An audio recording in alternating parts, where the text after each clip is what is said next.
Hello guys, so welcome to today's show.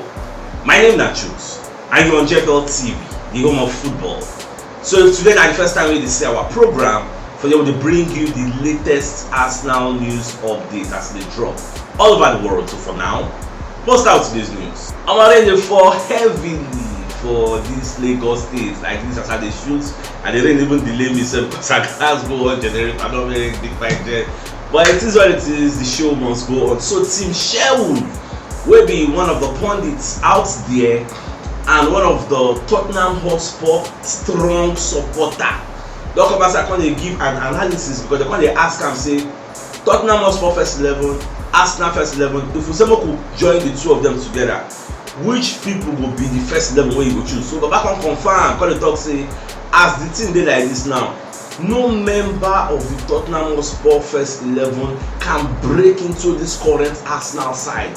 When they talk, I was taken aback. I was very surprised because this kind of statement, it takes a high level of objectivity with zero bias to make this kind of statement. Even if because they go for the talk say, medicine, fine, medicine play very well. A lot of people they talk about how they good, but medicine cannot break into that first 11 and replace Odegaard because medicine a player will say sometimes he will start the season well before you know he will fizzle out. So now so in the play. So before you have to be compared to Odegaard, you must play consistently, deliver consistently. Look at last season, Odegaard scored like 15 goals, make 7 assists in 45 games. Can medicine do that for Tottenham Hotspur? So these are the questions. When they talk about Son and Kulusevski, can they replace Martinelli and Saka? These are the issues. Can Richarlison replace Gabriel Jesus in the combined first 11? In as much as saying they replace Gabriel Jesus for Brazil, but that is Brazil, that is international level. This time around, we're talking about local club level. So can he do that? Look at the back line, like nobody of the Tottenham Hotspur first 11 can break into the Arsenal first 11, and I concur to that. I subscribe to his line of thoughts. Which one I thoughts about what Team Sherwood did talk. Alright, at the same time, Team Sherwood going to talk about the Everton versus Arsenal game. So he going to talk say he don't know how the game will go because when you look at it statistically, Everton have an edge. Everton don't beat Arsenal the last 3 times they played, 3 times in a row. They knock us back. In fact, I think the last beat where they beat us now, that hope say we win 1-0. Now somebody come to remind me for the comment for the DM say, CHUKS, remember that one hope say we won't almost beat them. We don't already score goal before you know they call equalize. Then Demary Gray come score 9 minutes go when wipe out from outside and he enter. Everywhere scatter again. So now so we take lose. But the funny thing we say Demary Gray will be like the hero for that day. The guy don't revolt against Everton fans, Congo join Saudi Arabia. So you know they there again. So what more they say I go play because I know say they did not start the season well. But when enter the see Arsenal like this, they will turn to bulldog. Well, what they see. Alright, so I thought I come and say I can talk about Nicolas Pepe and say they see in contract. So I think I want to defend Arsenal's stance. So when something is not working out well, you need to let it go. Now the way that they view that Pepe do because he not really the workouts and we are just paying him money, so it will make sense more just say contract more cut our losses. We will let her go because people keep forgetting that Arsenal is a business. You can't keep paying somebody and the person is not doing anything for you. So you better make it just take a pay cut, severance pay. Just tell them say bye, yes, good riddance to bad rubbish.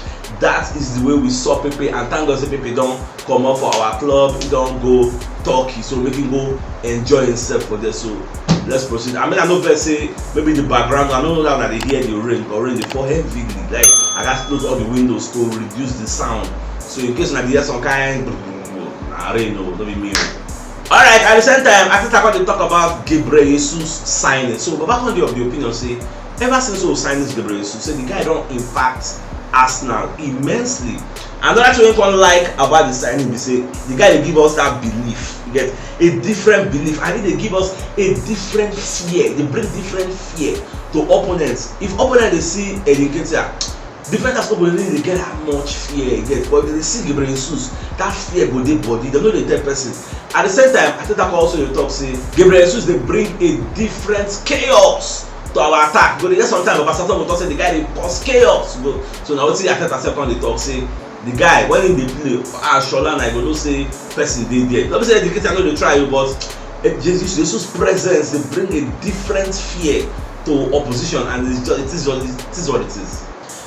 Alright, so away from that, so Paul Merson talk about psychology talk say for this match wey Arsenal go play for Goodison Park, saying they see Arsenal get ending their winning streak or ending their losing streak for that place. You don't say you don't think we'll win for that place. Now lose just the end, just the play. So I think it is going to be ending our losing streak.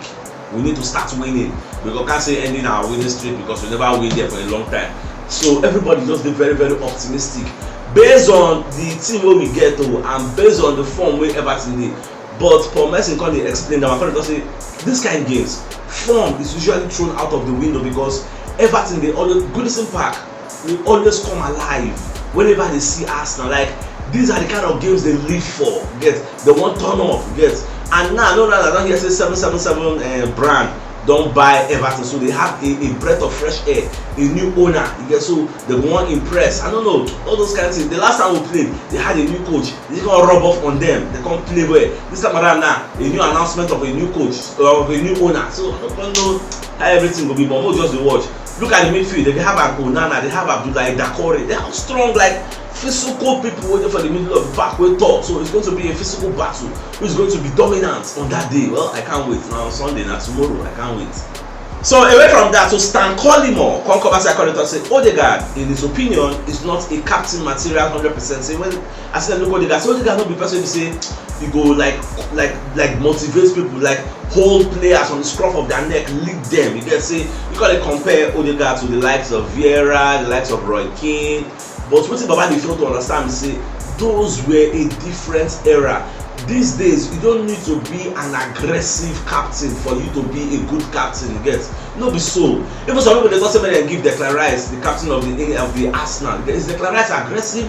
No be like that. No be by that one. This guy puts in the performance. They score for us when we need them the most. They score, they give assist, they perform, they do all in best. Yeah, so all those comparison of Vieira, no, I don't think that's a very, very good comparison. I think I know they choose people based on that. Fine, I understand that Odegaard is not the most vocal, and people keep forgetting that at Arsenal, they have a leadership team. You get, nobody Odegaard is the leader. When Xhaka did it, forget that Xhaka was part of the leadership team. Gabriel Jesus is part of the leadership team.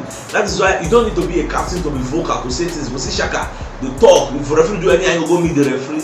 Those were the way they do things in the past. Now Xhaka don't go. I believe Declan Rice is part of the leadership team. If you watch even Declan Rice, if I talk Declan Rice sometimes even for field of play, they direct his teammates. Hey, do that side. Hey, that side. Look that guy. All those kind of level. They direct them because they are part of the leadership team. When you want something as part of the squad member, you tell the member of the leadership team to tell the coach. Everything gets structured. So me, I don't really subscribe to Baba line of thoughts. Say Odegaard is not 100% captain material. Come on, I don't subscribe to that line of thoughts. The guy they try all the best, but he don't do bad. Yes, so I don't believe that one. Alright, so I said I give you an update about Bitello because many people they ask me, Sachus, what's happening? I don't say that guy again. Bitello don't go join Dynamo Moscow again. I think that's a Russian team. So as I no reason I'm again because I don't just know why they no reason I'm again, but no sign I'm again because they just say the Gaspar don't go there, they don't discuss, one signer, yeah. Last, but I don't go join Russia. So it is what it is. I believe say by January we'll look for another person if we need them. Alright, German Pennant, come and say I call the beating chess for Talk Sports. Call it say Arsenal will knock Everton 2-0. Say fine, you understand, say you get history wey dey between the two teams. Arsenal they find am difficult for Goodison Park. But this time around, this team wey they see like this, so say you no even see Everton scoring. Say Arsenal will beat them. Me, I no go lie for you. On paper, Arsenal will smash Everton. Do you know my fear? My fear is individual errors. My fear is mistakes, costly mistakes. Making back passes when you're supposed to do, go give opponent bombing, go bust nets. That is my own fear. If we cut out individual errors and play, and don't see if they like when they play 10 men behind the ball, we go create chances now. Shola, we go create chances now. Taking our chances, not be my own. Because surely, if they watch the match, time going to go shout, hey! One person will miss a glorious opportunity. So all those kind of chances, we go create them surely. We go create one-on-one. We'll create clear-cut chances. The thing is, can we take all those chances? You cannot tell me that we will play against Everton and will not create up to 5 or 10 chances. You cannot tell me that. So can we take those chances? Can we be prolific on the day? That's the question. That's $1 million question. Alright, so as I went as I come as I call talk about Arsenal and their Champions League journey. So, but back on the opinion, say this Champions League where Arsenal don't do now, so it will affect our performances for the EPL because we'll be playing every 3-4 days. Yeah, so it will everly affect the way we prepare for games and the way we play for games because fatigue, tire, all those like Baba just give different things when you feel say will affect us. Now for the press conference ahead of the match against Everton, they come they ask Arteta say, see what you when they talk. What's be your own response? How you feel? So, but back on the opinion, say when that say what's about when they talk, say you know they correct because this is not the first time we are playing every 3-4 days. Last season we did it. We played every 3-4 days. We were in Europa League, Champions League.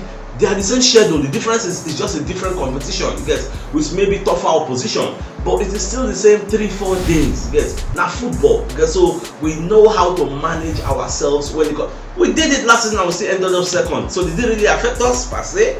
But I believe say at some point last season we now chose a competition instead of staying in both competitions. We decided to choose the EPL so we could get a better chance of winning it. At the end of the day, we know winner. So I think to a certain level, I would give Wenger some trust. Like I would just subscribe to the line of thought to some certain extent because a time will reach. We would can't get to choose. Are we putting all our efforts in the Champions League, or are we putting all our efforts in the league, or are we looking at the two? We are chasing goats and rats at the same time. Can we get the two? Because when that time reach, depending on who they injured, who know they injured, all those kind of things, now go come into play to help us decide which one we go face. So when that time reach, you go just hope say everybody they complete. Because when you have a depleted squad, how do you chase two competitions at the same time? So that's what I think Wenger is talking about. But more just the reach. Now all of everybody they talk about, everybody they talk in the realm of speculation. We could wait. When that time reach, then we will see how it be. So by the Arsenal lovers, you know what yesterday should check the top left corner of your screen. We'll see the thumbnail. Click out so that you get all Arsenal updates as they drop all over the world. So CHUKS signing out. Enjoy the rest of your day. And game out.